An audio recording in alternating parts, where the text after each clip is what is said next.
We are here today with a very special family, Cody and Arnold Hildebrand. And we have Kelsey and Kendall, the skunk, and they're all with the Wild Brother Behavioral Research. And first of all, I need to ask, how did skunks come into your life? Years ago, I was on a program with the Raise and Release at the Cincinnati Zoo, and what they'd done was they taught people how to help rehabilitate animals and return them to the wild. And I had received a little skunk that could not walk well, and so we kept him for several months, and it was clear that he would never be releasable. So Ohio Division of Wildlife allowed me to have him descended and used for an educational animal. So that's how I got started. And he really didn't live real long, and that's when I discovered that very little was known about the skunk. And that started the whole ball wax rolling for skunks. And so you've been doing this for 31 years. 31 years. And what kind of behavioral research do you both do?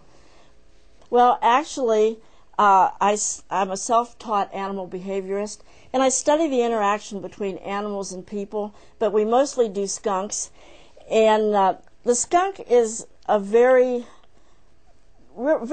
easygoing creature. He's got a live and let live attitude, and he's easy to study because he chooses to live near man. He'll make his dens under homes, and maybe because of all the advantages that man provides. But they're really a gentle, sweet little animal. They really coexist well with the animals in the woods with them. So I thought they were very deserving, so that's why I just devoted my life to them. They're great. And can you share a funny story about a skunk? One that I've had? I probably could tell you a funnier one of one that we researched. Okay. Okay. We do wildlife research in Houston Woods and East Fork State Park. And down at Houston Woods, there's a skunk we call Reuben the Raider. Reuben has a personality like W.C. Fields. He would hand you an exploding cigar if he could. What he does is he goes in the restroom facilities and showers, and he always will walk under the curtains. They have curtains up where you sit behind to use the toilet. And he'll go up there and sit, and then, of course, there'll be ladies screaming and screaming. The rangers always come and get us, and we have to get down and remove Reuben from the bathroom. This goes on quite a bit in the park.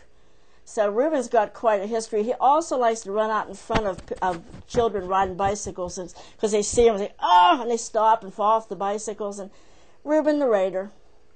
And so you know a lot about skunks. Can you tell us about their family, and is it true that they only live in North America?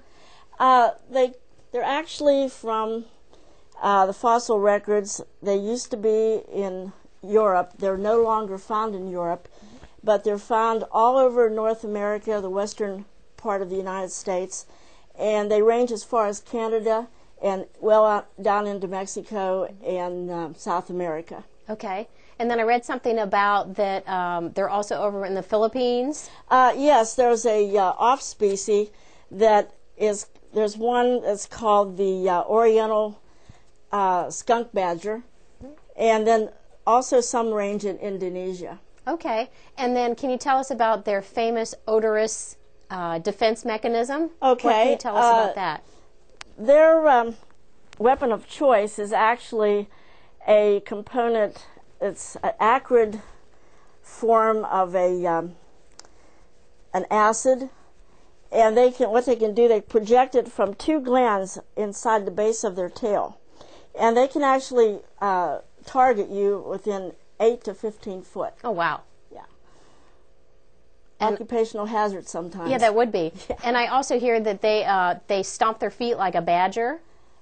Yes, I think probably the badger learned it from them. Interesting. If they're alarmed, they give you plenty of warning. They'll do a false charge and stop, and then they'll scoot backwards, dragging their front feet. They'll stomp, and sometimes they'll squeal. Okay. So that's usually when you know that maybe you ought to back off. Okay. And how did they make a progression from a wild animal into a pet? All right. The Native American Indians, when the settlers first came over to America, found that the Indians kept them for like a house cat. They would dig pits in the floors of their teepees and mud huts and store their food down there. Okay. So they kept them basically for monsters, but actually they were also used as their children's pets. And the Indians did use some for food, and they would make a skunk oil from them that they rubbed on sore muscles. So they were also dinner, I guess, sometimes. When the settlers came over, they traded different wares to the Indians for some of the domesticated skunk that they had. And the Indians are actually the ones who perfected the design of these animals. They actually traded for some, and then they went 200 plus years in the fur farming industry until fur sort of fell out of favor. And they thought, what are we going to do with all these breeder skunks on the farms? So they knew that a young skunk kitten around 5 weeks of age made an excellent pet and companion animal. So they started selling them for pets. And actually, the farms in America sell to Germany, England, Holland, Spain. Mm-hmm. So our skunk is really kept worldwide as a pet. And they're actually America's true pet. And when did you fall in love with the skunk? Back whenever I had the little wild skunk. Okay. Because he was so loving and needy and very gentle. Here, you want to see your sister? Compare notes here. Could you please tell us the different types of skunks that live worldwide? Yes, there's 4 genera of skunks that live in North America. The spotted skunk, the hog-nosed skunk, the hooded skunk, and the striped skunk. And isn't it true that one of the scientific names is it Mephitis mephitis in Latin means stink stink. Yeah, that's funny. Well, it's quite a love story. Did the two of you meet on a skunk hunt, or how did the two of you meet one another? Actually, we met because he had a rehab facility in Batavia. Mm-hmm. And then when my first husband passed away, we got together, and we took it from there. Well, you do quite wonderful work. Well, thank you. And you're kind of quiet here, but you're loving on your baby. Yeah, right. They're kind of the most misunderstood animal there is. I mean, people, when you ask them, well, what do you know about skunks? And they say, well, they stink and they got rabies. And that's really not true. Sure. I mean, they only spray if they really have to. I mean, and because they don't like the odor either. So. Mm-hmm. And what's your favorite part about living with a bunch of skunks? Oh, I like it. Yeah, we get them out and they run, play, and stuff, and yeah, they're unique little pet. Sure. Well, they certainly are beautiful. Mm-hmm. Thank you. This is Ricochet, and he's a 10-month-old Fennec Fox. He's part of our family, and he's also part of a study on how animals become domesticated. He was originally purchased from a breeder in California.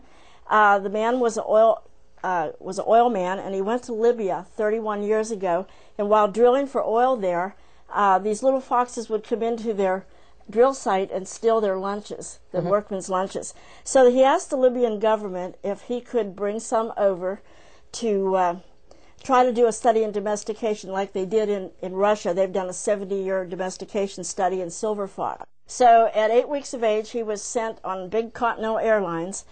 And we've had him since then. He spent the first several months sleeping next to my side of the bed because they're very social and he's very imprinted on people. He goes with us on research sometimes. He likes to go in a kitty walk stroller. And he's really real adept to sitting in his stroller cage right between everyone at base camp. And he likes to sit at the campfire. And he's a really neat little guy. They're the world's smallest foxes. His particular lineage came from Libya, like I said, which is northern Africa on the Mediterranean Sea.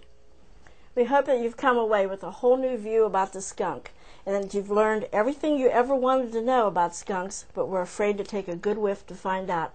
You will never look at skunks in the same way again.